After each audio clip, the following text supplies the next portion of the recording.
Okay, testing 1, 2.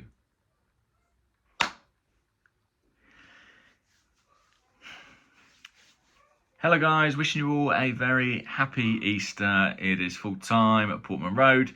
Ipswich 0, Arsenal 4. I'm not at the game today. I'm with family, celebrating, having a big meal, having a great time.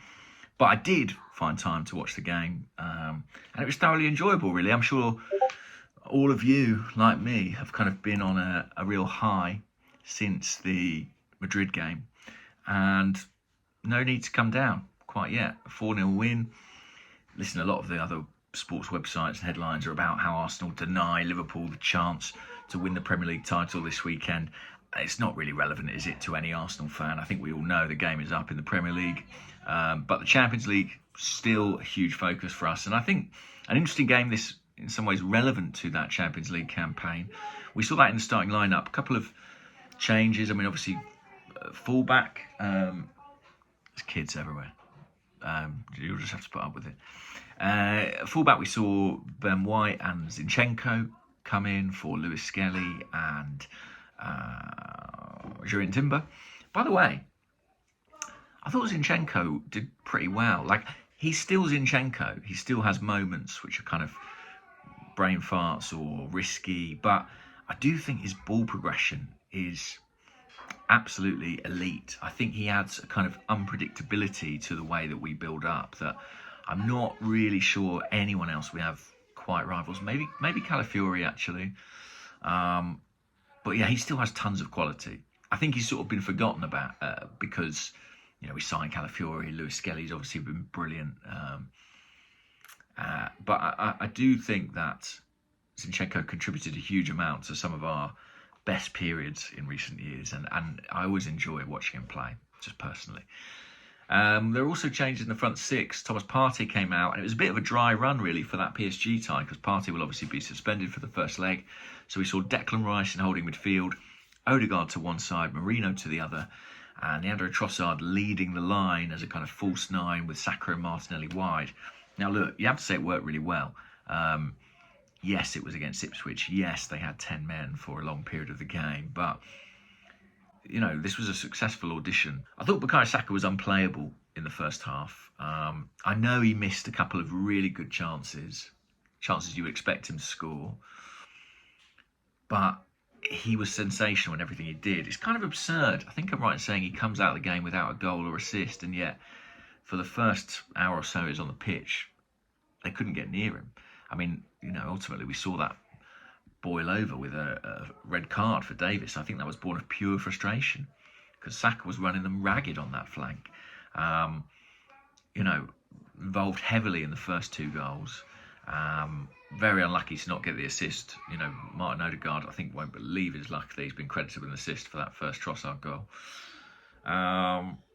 But yeah, I thought he was outstanding, and the combination work between the front three was really good. Trossard took up some really interesting positions. We're a different side with Marino in midfield and Trossard up front, but there are positives there. There are things to be encouraged about, particularly today. And Trossard ending the day with 2 goals, he'll feel he's doing enough, really, to start that PSG tie. Yeah, certainly that's where the smart money is. I think that's what we'll end up seeing. Let's go through the goals quickly. Trossard, the first one, really cute finish. He's going down. He sees an opportunity between the player's legs. Just snooker cues the ball through there for the opening goal. Love that Gabriel Martinelli goal. Brilliant touch from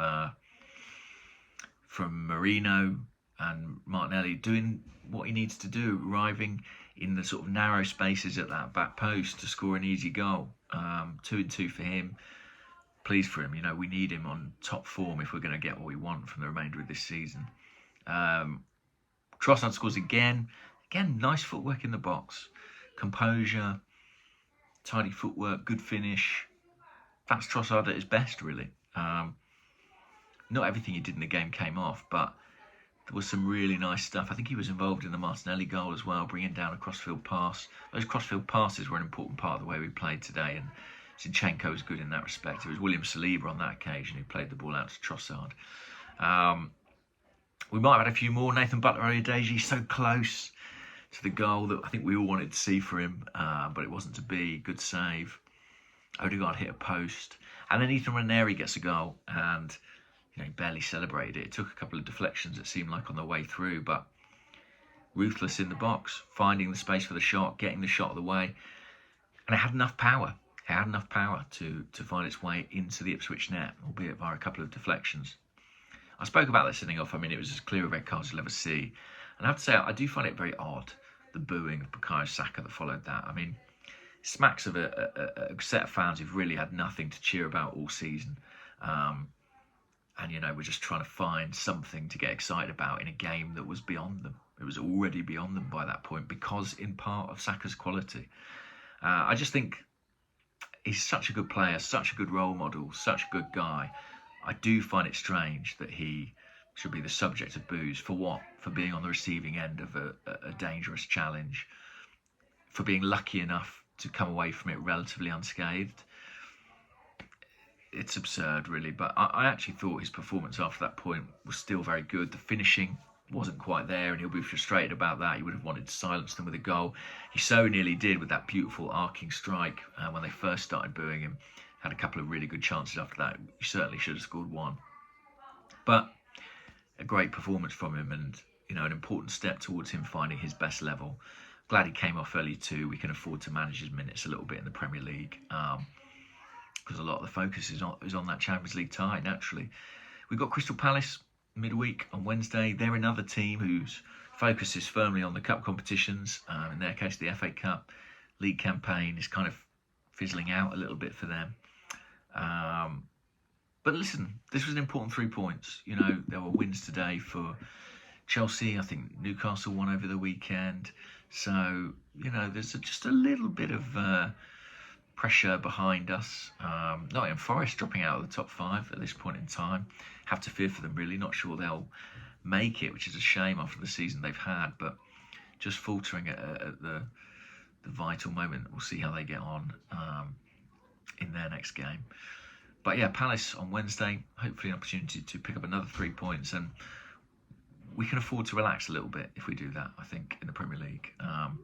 I'll leave it there for now, guys. As I said before, happy Easter. Hope you have a good one, and I will speak to you all soon. Take care. Bye-bye.